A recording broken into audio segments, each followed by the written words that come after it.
Hello and welcome back to the channel, like Very Library, where I talk about all things comics. Now, since the cyberpunk DLC came out, I've been seeing a lot of, oh, how cool it would be to live in a cyberpunk world, or how cool it would be to modify my body with cybernetics. But cyberpunk as a genre is the complete opposite of that.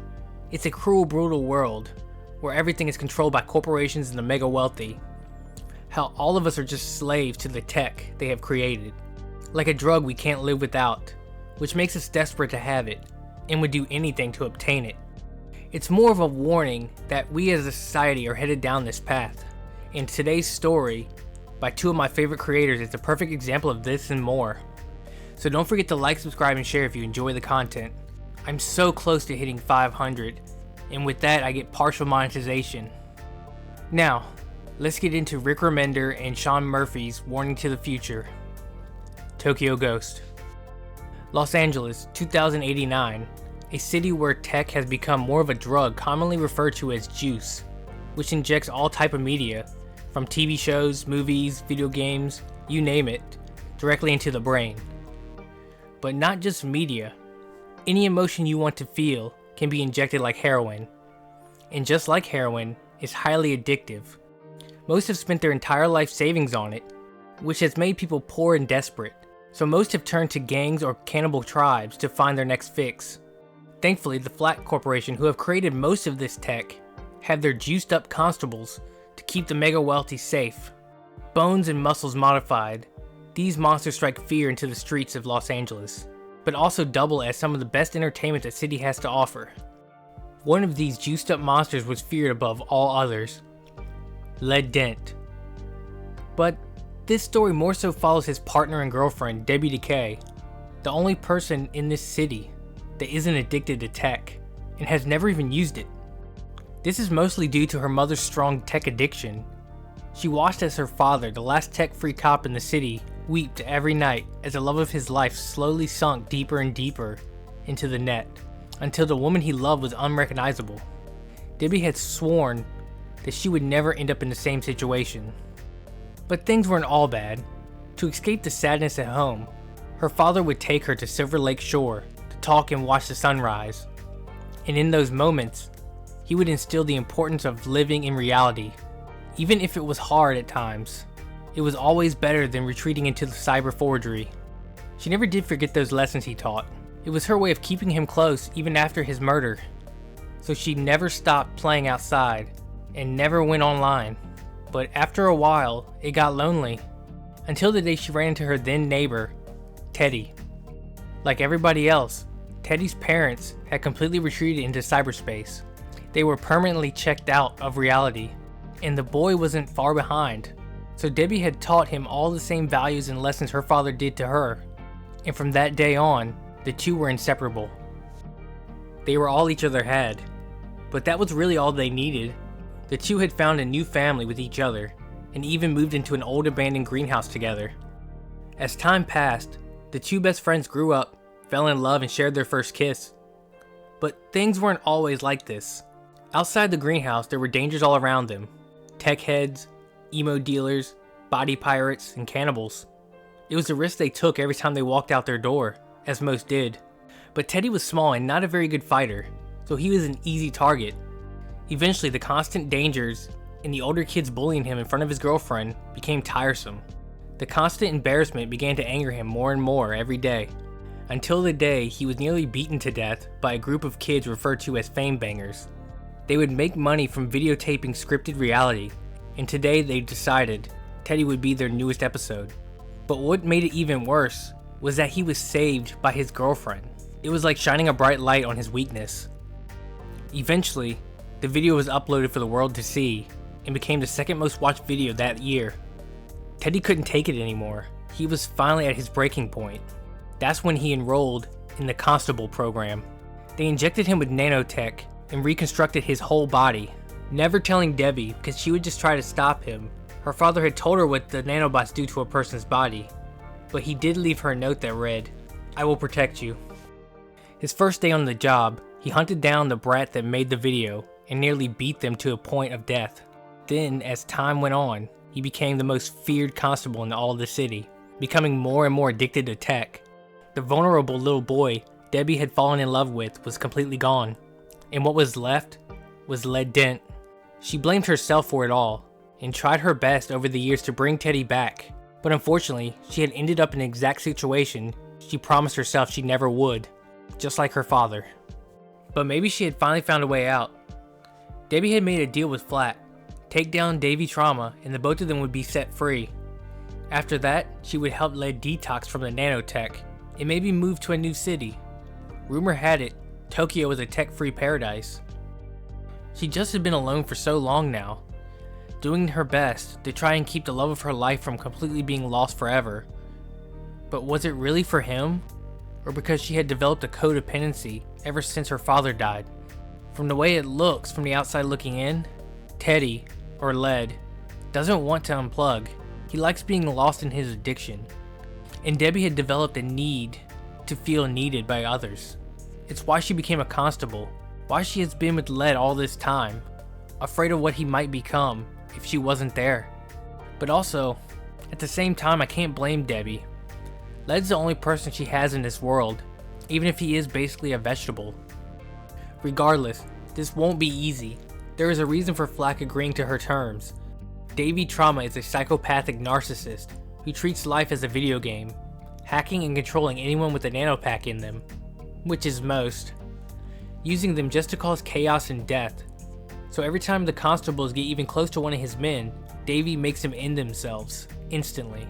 So Flack probably figured they would never be able to take him down, but didn't take into account that Debbie has the advantage of being tech-free. Debbie did some old school sleuthing just like her dear old dad to buy a lead to where Davy might be. The death races, the only game left that isn't played in the net, and the only thing left that gets people off their butts and out of the house. Her intel seemed to be accurate, because Davy was at a table in the back, where the more nefarious going-ons take place. But unfortunately, all his bodyguards were constables, so he must have hacked their minds. But Debbie wouldn't let that stop her. Today was the day that her dream that has kept her alive all this time would finally come true. After an insane chase through the city that nearly destroyed half of it, and left a trail of bodies in their wake, and, thanks to Led's rage enhancement, the two were able to take out Davy and his thugs. But of course, Flag didn't keep his promise. He tells Dent and Debbie that his negotiators had uncovered some very interesting info. Apparently there was a Japanese weapons program known as Project Akira. It was a project to create weapons to help plunder resources from other nations. Davy was one of these weapons, a human mind capable of infiltrating any computer system, hacking any defense codes, and so much more. Unfortunately, the process left him deranged, and was forced to be put in stasis. But when he finally awoke and went outside, what he found was paradise. The project somehow must have worked, because Tokyo had become a garden, with enough food and clean water to support Los Angeles for decades. But there was a problem. An evil warlord had blanketed the entirety of Tokyo in an EMP field, so no one with nanotech could get in, hoarding all the resources for themselves. Flack wanted them to go in and take out the EMP and the warlord. If they do this, Flack would honor the contract. They both would be set free from their duty. If they don't, the entirety of Los Angeles is doomed. Flack tried to appeal to Debbie's empathy and issue with inequality, but she had given up on this city a long time ago. Her plan all along was to go to Tokyo. Once they entered, they would never be coming back. She thought Fleck may know about this plan, and that's why he asked them to do this mission. He could have been planning something, but it really wouldn't matter once they entered, because he would never be able to get to them due to the EMP, so she buried it into the back of her mind. Her main focus was getting Teddy clean so he could enter Tokyo, and she didn't have much time, so this would be painful for him. She shocked his subconscious awake, and his memories began rushing back. Years of repressed emotions hit Led all at once. The boy he had locked inside for years broke through. It was all overwhelming, feeling something again. 9 days later, the EMP had taken out the Flat Corp sub a mile outside of Tokyo. They took a small steam engine boat the rest of the way. Unfortunately, Teddy was still suffering from tech withdrawals, so they wanted to get this over with as soon as possible. More than likely so he could bury himself back into the net, where everything was easy, where he didn't have to feel anything. But he was in no shape to carry out a mission at the moment, so the two began to search for a good place to lay low while he recovered. In the middle of their search, Teddy comes across a samurai, It seemed he had been watching them since they entered Tokyo. Joined by Debbie, the two give chase through the treetops and overgrown buildings from a long time gone, until he stops, landing in front of a beautiful woman, dressed in an old traditional Japanese kimono surrounded by hundreds of samurai. Her name was Kazumi, and she was the leader of Tokyo. All were welcome here, if it was an escape from the pollution they sought. The people lived a Neo-Bushido lifestyle, which meant there was no tech, only food you could grow, and absolutely no violence was allowed. Kazumi believed that in a pursuit for convenience, we had mistreated that which we need: nature. If we treat the world good, in turn, it would treat you the same. It was an absolutely gorgeous place, everything Debbie had ever wanted, a clean, safe place to live.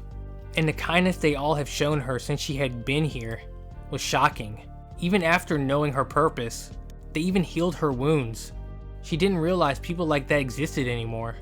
But Teddy wasn't convinced. He still believed Kazumi was a warlord, and the hippy-dippy samurai act was just that, an act. But it really was something worse that pained him. Teddy's withdrawals were getting worse. He needed juice, and wanted to go back to the city. That was probably more of the reason he was so distrustful. But Debbie promised Kazumi he was worth saving, and she was right. After a long 2 weeks of sleep, Teddy was back, and it was like he was seeing Debbie for the first time in years. He had forgotten how beautiful she was. Week by week he got better. Lead Dent was completely gone now, and Teddy had so much time to make up for. They spent their days running and playing in the woods, skinny dipping in the cool clear lake. Teddy even helped the other citizens around town. It finally felt like him and Debbie had a real home and family. They were happy. But unfortunately, all good things must come to an end. Ghosts from Teddy's past have come to haunt him once more. Mash and the other fame bangers, the ones that triggered Teddy's descent into addiction and violence, had been patiently waiting for the perfect opportunity to get their revenge disguised as justice. Mash's brother Jimmy survived the brutal attack Lead dealt him. Burnt to a crisp, missing both arms, he spent his days cared for by his mom. But after a couple of weeks, Jimmy didn't want to be a burden on his family, so he ended his own life. It broke their mom, who was just so happy he had survived, just to lose him a few weeks later. And now, Mash and the rest of them don't want anything like that to happen to Tokyo. To them, Teddy was still dangerous. He would be the downfall of their new home. Or at least that's what they were telling themselves. Anybody could see this was just revenge, plain and simple. The two had to fight. There was no way out of it. But Teddy was much weaker now and he knew it. His hands were trembling, so he stayed close to Debbie. When she moved, he moved, but she wasn't sure she could protect him this time. Eventually, 3 of the attackers were able to separate Teddy from Debbie. It was 3-on-1 and somehow, Teddy was able to take out 2 of them when Mash jumps in from behind. Teddy had lost a lot of blood and was weak. He fought as long as he could, but it wasn't enough. Mash readies for the final blow, when out of nowhere Kazumi appears saving Teddy. She was so disappointed. Mash still had learned nothing. He had betrayed their way of life and was no longer welcome there. She then turns to heal Teddy when Mash, hurt by her words, stabs Kazumi through the back. Overcome with rage and sadness, Teddy gets up and tackles Mash to the ground and begins beating his head in with a rock over and over. The woman had saved his and Debbie's life, but especially his. He got another chance at life because of her. Everybody in the city did. So you could imagine how they felt when they saw Teddy covered in blood with Kazumi and Mash laying lifeless next to him. She was their light, and now it was extinguished. They didn't even ask questions, just filled him full of arrows, knocking him into the river. He was able to make it back to the sub, but he was shaking, struggling with his addiction, torn between his promise to Debbie and the sweet release the nanotech gave him. Speaking of Debbie, she climbed down the waterfall and rushed to Kazumi's side. Thankfully, she was still alive. Debbie had no idea what had happened, or where Teddy was, but at the moment, she was just worried about getting Kazumi back to town. Unfortunately, her wound was fatal. The only thing keeping her alive was a desperation to ensure this did not taint her son. Even on her deathbed, she refused to give in to revenge or hate. Debbie thought her forgiving nature was beautiful. She just wished she could share in it. But Kazumi saw in her what she did not. Her belief in their shared dream was stronger than any other. Kazumi's people needed someone like that, who could protect them and their way of life, because the EMP field will fall once Kazumi passes. She was another subject in Project Akira, basically created to decimate nations' power grids, but instead opted to protect her own people.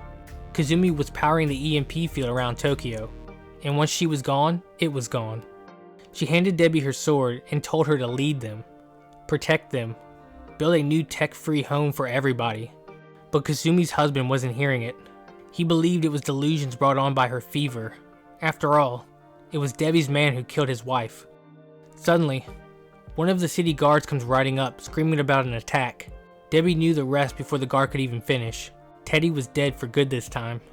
Once Teddy injected the nanotech, Flack had Davy Trauma hack his mind. He was now in control. This was Flack's plan all along, the one Debbie was afraid of. He tore through the city, burning and killing everyone and everything in his path. At the same time, Davy was broadcasting the whole thing to Los Angeles. As the whole city cheered on their savior, Teddy struggled to fight back, but it was no use. All he could do is sit back and watch as his body destroyed his new family. Debbie had to do something because this was all her fault. She brought this monster into their homes, promised he would behave. She was selfish, thought of only what she wanted and what she needed. But first, she had to get Kazumi's son to safety. She was able to get him to an underground storage area, but not before he witnessed his father being slaughtered by Lead. All the while, Davy's demented laugh rang through their ears. Lead then bends over to set a bomb, as Debbie pleads with him to help her save their home. But it was no use. He grabs her, and they head towards the gate. All she could think about was Takihara, how he was alone in that bunker waiting for her. She promised herself when that bomb goes off, he wouldn't be alone. She popped Lead's back tire with an arrow, flipping the cycle over and knocking him out, then heads back towards Tokyo as she screams to anybody that would listen about the bomb. She then takes the nano injection inside Kazumi's sword, turning her into an EMP. She had realized all the people here were more important than all her dreams and happiness, so she would use tech to save them.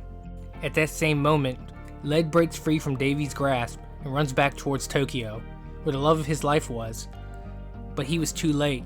The bomb had gone off, and Flack's agents move in after the dust settles. 6 months later, and things are worse than ever in Los Angeles. The citizens have been locked in, pollution is on the rise, and freedom fighters deemed as terrorists fight for what Flack promised: clean water and food. Flack kept it all for himself in the 1%. They turned Tokyo into a resort and casino, defiling the paradise it once was. Now him and the upper elite of Los Angeles are preparing to move there, leaving the people to starve as the city crumbles around them. But there is one that still fights for the dream of a tech-free paradise, known as the Tokyo Ghost. Disabling all tech in their path, this shadowy figure has declared war on the entirety of Flack Industries. Not even their drugged-out mindless monster Lead Dent has been able to take them out. Now awakened by an EMP, he's been given a second chance he does not deserve, and forced to face what he's done.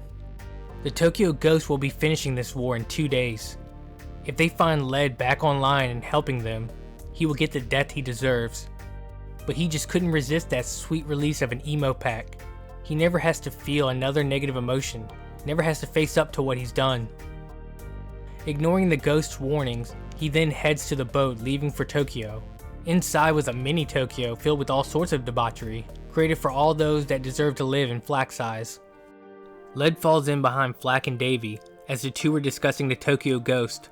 Flack just couldn't let her go despite leaving her and the rest of the filth behind. Davy had a theory that it was actually Kazumi, and she survived the bomb, so they began digging through Lead's memories of her, which happened to be some of the most wonderful times of his life. It began to snap him out of his zombie-like state, which neither of them wanted. So Davy began to manipulate those memories, to make it look like Kazumi and Debbie killed everybody in Tokyo and betrayed him. When all of a sudden, the power to the boat goes out. The guards around the ship begin to drop like flies until Lead is the only one still standing. The Tokyo Ghost was able to slip by him and make it into Flack's office. And then we finally get to see that it wasn't Kazumi, but Debbie. I'm sure all of you already knew that though. Flack was so scared he shit on his good chair. But he has shit on more than that. As Debbie put it, he shit all over the world. Winning was all he cared about, and he did. He was the king of a mountain of filth. Kazumi would have shown him mercy, but Debbie wasn't Kazumi. She stabs Flack through the chest. He falls to his knees, and then she ends it with one last slash of her sword, lopping off his head. But it wasn't over. Flack was the only one keeping Davy restrained, and now, Debbie has unleashed an even greater monster than the one she just ended. She wasted no time using all the energy she had left into one big EMP blast, but it had no effect. She then lunged at him, but lead comes out of nowhere and knocks her to the ground. This time, he wasn't even being controlled. This was his choice thanks to the fake memories implanted by Davy. Debbie still wasn't able to give up on him though. She needed him. Teddy was still in there, and she refused to give up on him. But this time, she wouldn't coddle. She wouldn't hold back. But when he's juiced up, he's practically unbeatable. He readies for the final blow, but stops his blade an inch away from her face. Memories began rushing back to him. It wasn't Debbie that killed everyone. It was him. Teddy fought Davy's programming if only for a second. He had enough time to reach down and kiss Debbie one last time before Davy regained control. He brought Teddy's sword arm up and made him slash his own throat. Debbie now was too distraught to fight back. Her whole reason for living snuffed out. Davy then raises a pistol to her forehead, but she was saved by her little raccoon friend at the last moment. The two jump from the boat, barely escaping with their lives. Some time passes. Davy now has no one left to stand in his way. He's on top, drunk with power, and more insane than ever. He now has devised a plan to hack the entire world, force everyone to off themselves, and then upload their conscious into the net. Davy is scared of the real world. It's something he can't control, and it can be cruel and unfair. In cyberspace, everybody would live forever. No starvation, no boredom, and best of all, he would be their god. Meanwhile, Debbie had awakened after 6 days. While she was out, Takihara, still alive and been with Debbie all this time, had tracked down Davy Trauma to Tokyo. This was the first time Debbie had seen the place since it was destroyed. A once beautiful garden paradise, the last bastion of hope, had now become a place of traffic and casinos, pollution and advertisement billboards. It was hell now, just like the rest of the world. And it was Debbie's fault. In the pursuit of her own happiness, she brought decay to Tokyo, but she would get it back, for Takihara's sake, no matter how injured she was at the moment. Neo Tokyo's grand opening party is happening now. All the richest and prettiest are in attendance, and Davy was about to enact his plan to become God. This should be the best night of his life. He has everything he could ever want. So why was he so miserable? Just when he was having second thoughts, his final boss battle rides up with the whole of Mother Earth, and she wants revenge. I'm guessing here, Debbie used the EMP to bring the plants and dead animals back to life. Yeah, not really sure, but let's just go with that. Davy was ecstatic. Debbie was the only person left to light a fire under his butt. He felt alive again. He begins entering the minds of all the idiots at the party, showing her what he can do. His laughter was coming from 100 mouths. Debbie then remembered that Kazumi saw something in her, and she couldn't let her down now. So she used the biggest EMP blast she could muster, taking out everything within Tokyo. But Davy still had something up his sleeve. It's revealed that before he killed Teddy, he uploaded his consciousness to the net. Knowing Debbie could never refuse the love of her life, Davy gave her a choice to have everything she could ever want. Live forever in the net with Teddy, in the green gardens of Tokyo. All she had to do was say, he was right. Davy told her to look at Teddy. He's healthy, free of addiction, waiting for her in paradise. This world is dying. Humanity needs a new one, and this is it. Everybody could live forever with no worries or sickness, and so could Debbie. Teddy pleaded with her to say no. Davy was going to kill everybody. But would that really be so bad? Teddy was the only thing that mattered to her, and now he's gone. He says that he's just a broken thing that she's familiar with. He didn't want her to compromise everything she is or believed. Real life is worth fighting for. It was already too late for him. Teddy had already cursed himself, and this was his fate. But she told him Davy was right. He pleaded with her again to get up and stop him. Just then, with 3 seconds to spare, Takihara swoops in and steals a device from Davy and gives it to Debbie so she could send an EMP across the world, destroying the device. But she didn't have any EMP juice left. As Davy gets up, wounding Takihara in the process, Teddy pleads with her once more to let him go and save the world. Finally, with one last I love you, she was able to do it, destroying the machine and Davy. 1 year later, Tokyo has been rebuilt bigger and more beautiful than ever, with Debbie leading the charge. She had finally learned to not just live for herself, but for those around her who she cares about. And now, it was Takiharu's turn. He would lead Tokyo, because she had many more people out there to help. She had made this choice for the entire world, and now, it was her responsibility to build the world back better than ever. And so ends Tokyo Ghost. A warning to the future about the path our addiction to technology is headed down. Needing that instant gratification, thanks to apps like TikTok, it seems more likely than ever now. And soon, who knows, maybe we will have emo packs so we won't have to feel a certain way. But also, this story is so much more than that. Like, moving forward and caring about those around you, not just yourself. When I said this story was about Debbie, I wasn't lying. Even though we focus on Teddy most of the story, it's because he's Debbie's obsession.